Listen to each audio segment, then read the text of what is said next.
Pourquoi les chrétiens ont-ils sculpté une croix sur ce menhir? Voici le très célèbre menhir de Saint-Uzec en Bretagne. Et lorsque cette pierre est dressée, les Celtes n'existent pas encore. Le christianisme non plus. Nous ignorons même le nom du peuple qui l'a érigé. Pendant des millénaires, rien ne change. Puis arrivent les Celtes. Ils découvrent une Bretagne déjà remplie de monuments mystérieux, héritée d'un peuple bien plus ancien qu'eux. Mais attends, l'histoire ne s'arrête pas là. Des siècles plus tard, le christianisme s'implante en Bretagne. Et plutôt que faire disparaître ce menhir, une immense représentation de la Passion du Christ est directement sculptée dans la pierre. Et sur l'autre versant, une chapelle dédiée au même saint vient elle aussi s'installer ici. Sauf qu'en parcourant la Bretagne, je me suis rendu compte que Saint-Uzec est loin d'être un cas isolé. J'ai découvert des menhirs surmontés d'une croix, des mégalithes christianisés, des chapelles construites sur un dolmen. Alors une question me revient sans cesse. Pourquoi? Était-ce une manière de préserver ces lieux en leur donnant une nouvelle signification? Ou au contraire, une façon de remplacer progressivement les anciens symboles par de nouveaux? L'histoire ne donne pas une seule réponse. Selon les lieux, les époques, les deux ont parfois coexisté. Mais attends, ce qui me fascine le plus, c'est qu'à seulement quelques centaines de mètres d'ici se trouvent aujourd'hui le Radome et le Planétarium.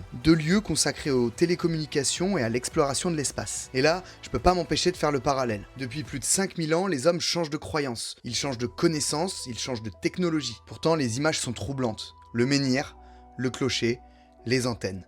Trois époques, trois visions du monde, mais toujours ce même regard tourné vers le ciel.